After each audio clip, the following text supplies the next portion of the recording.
Some people drink it very, very wrong, and they add too much milk and too much sugar, and I'm just like, what are you doing? Hi, I'm Madison and welcome to Emposia Book Club. Today I'm going to be giving you recommendations based off of tea. So I'm a huge tea drinker. Always have, always will. I mean, I'm Australian, I'm from the Commonwealth. Of course I'm a huge tea drinker, like, let's be real. But I'm really excited to give you these ideas that I have for books you should read based on tea. So the first tea I'm talking about is peppermint, which is one of my favorite teas of all time. It is an herbal tea and I drink it at night. It helps with digestion, which is why I'm giving you a book recommendation that is easily digestible. It is a short read, and that is Every Heart a Doorway by Seanan McGuire.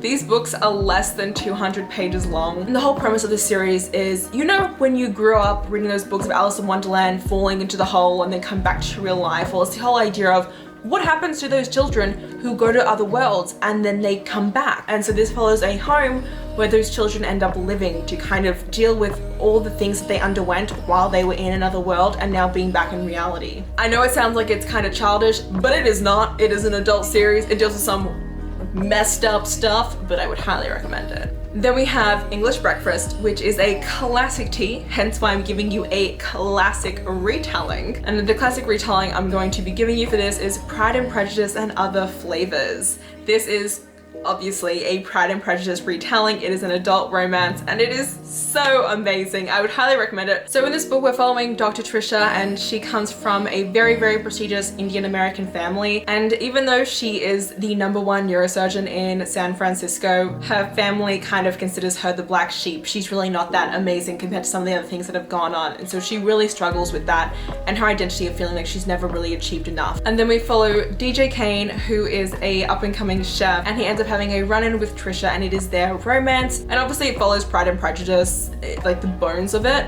But what I really love about this is the fact that Trisha is our Darcy character and that DJ is our Elizabeth character, so it's gender bent as well. Then for Camomile, I'm giving you a cozy read. This is a read that you can read just before bed, which is when chamomile tea is at its best. It's when you are just about to go to sleep. You want something that's kind of just warm to warm you up, because I don't like plain milk. Plain milk is gross. This is a book that you can read just before bed. It's very short, it's very quick, and it is a manga, and that is Waiting for Spring. So following Mitsuki, who really wants to have friends, but she struggles a lot with opening up to people and letting them into her life, and so she kind of just keeps to herself. Until one day these 4 basketball players from her high school start visiting the cafe that she works at, and they end up all forming an unlikely friendship. It is very sweet, very cute, and if you are very new to manga, this is a great way to get into the series. Just because it is a newer manga series, it has a very palatable art style, and it is just overall cute and rom-com-y, so yeah. Then we have Bubble Tea, which is a cute and fun read. If you have not tried bubble tea, I highly, highly recommend it. I adore bubble tea. Even though I'm vegan, you can still find vegan options for bubble tea, which is always very great. And the cute and fun read that I'm picking for this is going to be The Kiss Quotient by Helen Hoang. This is an adult romance, and we follow a woman who is on the autism spectrum. She struggles a lot with engaging with people romantically. She doesn't really think that, you know, the bedroom acts are really all that great, and nothing ever goes anywhere with all the romantic relationships that she's tried to do. And her parents really want to see her get married, so she ends up hiring a male escort to teach her the ways of the bedroom and to kind of teach her,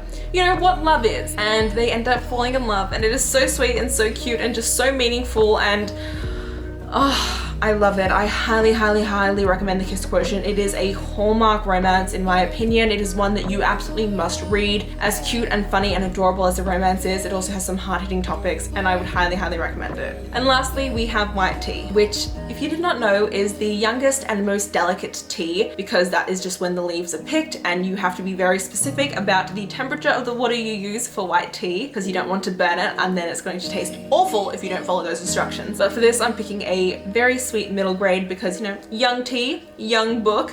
And this I'm doing Nevermoor, The Trials of Morrigan Crow by Jessica Townsend. If you were a fan of the Percy Jackson series growing up, if you used to read a lot of middle grade and you haven't really read it in a couple years, definitely read Nevermoor. It follows Morrigan Crow, who is a cursed child, and she's supposed to be sacrificed on her upcoming birthday until this strange man comes in and ends up taking her to this magical land to study and become part of this society of magical people. And it's really sweet. She has to undergo obviously all these trials, and it's very nostalgic, and I would highly recommend it. So those are 5 books based on 5 different teas. I hope you enjoyed this video, and I will see you in the next Emposia Book Club video.